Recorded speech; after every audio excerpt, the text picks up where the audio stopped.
नमस्कार साथियों, स्वागत है आपका अवंतिका अकादमी के YouTube चैनल पर। साथियों, आज है 16 अक्टूबर और आज हम आपके लिए लेकर आए हैं मध्य प्रदेश के महत्वपूर्ण करंट अफेयर्स। साथियों, पहला प्रश्न है आपके लिए, बोमा पद्धति का संबंध किससे है? बोमा पद्धति किसे कहा जाता है? बोमा पद्धति। साथियों, वर्तमान में मध्य प्रदेश के अंदर शाजापुर जिले में बड़ी संख्या में काले हिरण और नीलगाय की जो है वह संख्या बढ़ी है।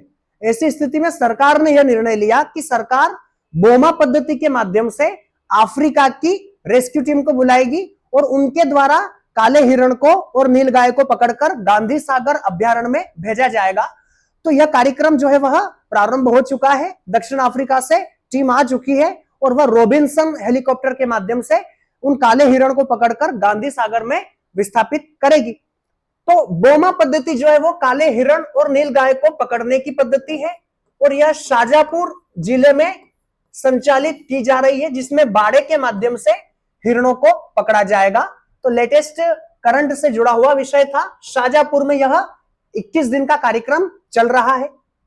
हाल ही में मध्य प्रदेश में कहां अंतरराष्ट्रीय ज्योतिष सम्मेलन का आयोजन हुआ है? साथियों, मध्य प्रदेश में अंतरराष्ट्रीय स्तर का ज्योतिष सम्मेलन का आयोजन किया गया, जिसमें ज्योतिष विज्ञान के बारे में अनुसंधान और उसके महत्व पर चर्चा की गई। साथियों, यह सम्मेलन इंदौर में हुआ। इंदौर शहर में अंतरराष्ट्रीय ज्योतिष सम्मेलन का आयोजन जो है वह किया गया है। अगला प्रश्न है, हाल ही में किस जिले में भगवान शिव की कलचुरी कालीन अर्धनारीश्वर की मूर्ति प्राप्त हुई है? साथियों, मध्य प्रदेश में हाल ही में भगवान शिव जी की कई महत्वपूर्ण मूर्तियां प्राप्त हुई। भगवान विष्णु जी की भी कई महत्वपूर्ण ऐतिहासिक मूर्तियां 10वीं और 11वीं शताब्दी की प्राप्त हुई है। उन मूर्तियों में एक मूर्ति काफी महत्वपूर्ण है और वह मूर्ति है भगवान शिव जी की अर्धनारीश्वर मूर्ति। यह अर्धनारीश्वर मूर्ति इसलिए महत्वपूर्ण है क्योंकि अक्सर आपने मां पार्वती को सिंह के ऊपर विराजमान होते देखा है, लेकिन यह पहली ऐसी मूर्ति है जिसमें अर्धनारीश्वर के रूप में जो है वह नंदी जी के ऊपर जो है वह भगवान शिव और मां पार्वती दोनों विराजमान है।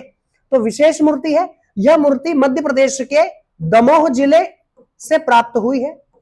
दमोह जिले से इस मूर्ति को प्राप्त किया गया है। साथियों, यह मूर्ति जो है वह कलचुरी कालीन है। कलचुरी शासकों के समय की यह मूर्ति है जो मध्य प्रदेश में इतिहास के केंद्र को और मजबूत करती है। तो अर्धनारीश्वर मूर्ति जो है वह कलचुरी कालीन दमोह जिले से प्राप्त हुई है। साथियों, अगला प्रश्न है, संजय ऐप क्या है? संजय ऐप, साथियों, माननीय मुख्यमंत्री जी के द्वारा मध्य प्रदेश में संजय ऐप को लॉन्च किया गया। संजय ऐप एक ऐसा ऐप है जो मध्य प्रदेश में होने वाली दुर्घटनाओं को रोकने का कार्य करेगा। संजय ऐप दुर्घटना को रोकने में मदद करने के लिए बनाया गया है। इससे दुर्घटना में कमी आएगी। संजय ऐप को जो है वो कल मुख्यमंत्री जी के द्वारा लॉन्च किया गया। तो मध्य प्रदेश में संजय ऐप जो होगा वह दुर्घटनाओं को रोकने के लिए लॉन्च किया गया है। साथियों, अगला प्रश्न है, मध्य प्रदेश आपदा प्रबंधन में किस अंतरराष्ट्रीय संस्था के सहयोग से बेहतर क्रियान्वयन हेतु रणनीति बना रहा है? साथियों, मध्य प्रदेश आपदा प्रबंधन के संदर्भ में आपदाओं के दौरान उन आपदाओं से बेहतर तरीके से निपटने के लिए यूएनडीपी के साथ, united nation development program, UNDP, जिसका फुल फॉर्म एमपीपीएससी में कई बार पूछा जाता है, यूनाइटेड नेशन डेवलपमेंट प्रोग्राम।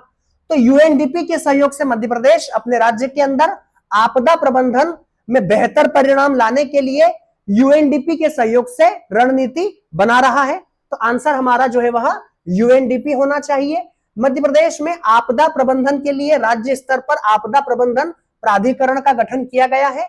राज्य स्तर पर मध्य प्रदेश आपदा प्रबंधन प्राधिकरण बनाया गया है और इस आपदा प्रबंधन प्राधिकरण का जो अध्यक्ष होता है वह मुख्यमंत्री होता है, सीएम होता है। आपदा प्रबंधन अधिनियम 2005 भारत की संसद के द्वारा बनाया गया है।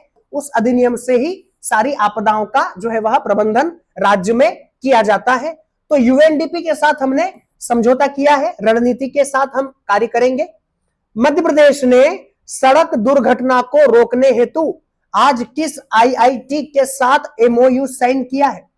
साथियों, मध्य प्रदेश सड़क दुर्घटनाओं से बहुत ज्यादा प्रभावित राज्यों की सूची में शामिल होता है। सड़क हादसे रिपोर्ट 2023 की अगर हम बात करें तो सड़क हादसे रिपोर्ट 2023 में सड़क हादसों में सर्वाधिक मरने वाले लोगों की संख्या में मध्य प्रदेश का दूसरा स्थान है। यानी कि सड़क हादसों में सबसे अधिक मरने वाले लोगों की संख्या में मध्य प्रदेश जो है वो द्वितीय स्थान पर आता है। तो ऐसे में सड़क हादसों को रोकने के लिए आईआईटी मद्रास के साथ मध्य प्रदेश सरकार ने आईआईटी मद्रास के साथ प्रदेश के सभी 55 जिलों के लिए एमओयू साइन किया है, जिसमें प्रदेश के सभी 55 जिलों में दुर्घटनाओं को रोकने का आईआईटी मद्रास प्रयास करेगा। तो यहां आपको हमने बताया संजय ऐप और अब यहां पर आईआईटी मद्रास, ये दोनों चीजें मध्य प्रदेश में सड़क हादसों को रोकने का कार्य करेगा। अक्टूबर 2025 में जल बिहारी मेले का आयोजन कहां किया जा रहा है? साथियों, जल बिहारी मेला एमपीपीएससी में कई बार पूछा गया है या मध्य प्रदेश की अन्य परीक्षाओं में इसको कई बार पूछा गया है। जल बिहारी मेला काफी बार पूछा जाता है। तो वर्तमान में साथियों यह छतरपुर में जल बिहारी मेले का आयोजन किया जा रहा है। छतरपुर जिले में जल बिहारी मेले का आयोजन हो रहा है। अगला प्रश्न है साथियों, केंद्र सरकार मध्य प्रदेश को कितने ई बस उपलब्ध करवा रहा है?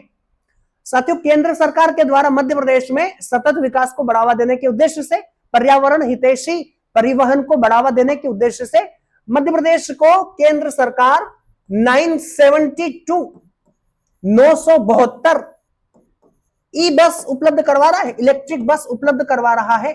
तो आंकड़ा हमें याद रखना है, मध्य प्रदेश को केंद्र सरकार 972 ई बस उपलब्ध करवा रहा है।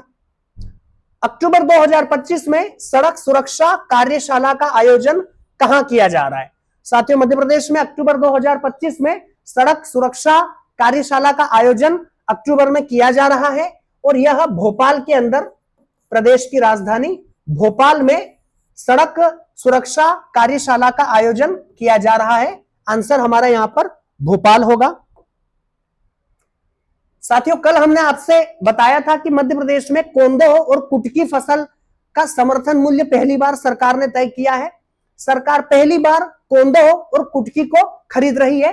तो सरकार के द्वारा साथियों कोंदो का जो समर्थन मूल्य तय किया गया था वो हमने बताया था आपको 2500 रुपए है। साथ ही कुटकी का न्यूनतम समर्थन मूल्य जो सरकार ने तय किया है वह 3500 रुपए है। तो वहीं से एक प्रश्न हम लेकर आए हैं, क्योंकि प्रश्न से प्रश्न बनते हैं। साथियों, किस फसल को किंग ऑफ मिलेट्स कहा जाता है? किस फसल को किंग ऑफ मिलेट्स कहा जाता है? मिलेट्स का अर्थ होता है मोटा अनाज, मोटा अनाज। तो किस फसल को किंग ऑफ मिलेट्स कहा जाता है? साथियों, ज्वार जो होती है, ज्वार को किंग ऑफ मिलेट्स कहा जाता है, किंग ऑफ मिलेट्स की श्रेणी में रखा जाता है। तो यहां पर हमें कोंदो याद रखना है, 2500 और कुटकी 3500 रुपए समर्थन मूल्य है। मध्य प्रदेश राज्य मिलेट्स मिशन योजना किस वर्ष शुरू हुई? मध्य प्रदेश सरकार ने राज्य में मिलेट्स मिशन शुरू किया है। तो यह किस वर्ष शुरू किया गया था? साथियों, मध्य प्रदेश में राज्य मिलेट्स मिशन योजना जो है वह 2023 में मध्य प्रदेश की सरकार के द्वारा चलाई गई थी। तो आंसर हमारा जो है वह 2023 होगा। 2023 में मध्य प्रदेश में राज्य मिलेट्स मिशन जो है वह शुरू किया गया। तो ये आज के महत्वपूर्ण करंट अफेयर्स थे। आज की कुछ घटनाएं थी जो परीक्षाओं के लिए काफी इंपॉर्टेंट है। साथ ही कुछ अन्य गेम चेंजर प्रश्न थे। कल आएंगे नए प्रश्नों के साथ, नए करंट अफेयर्स के साथ। धन्यवाद।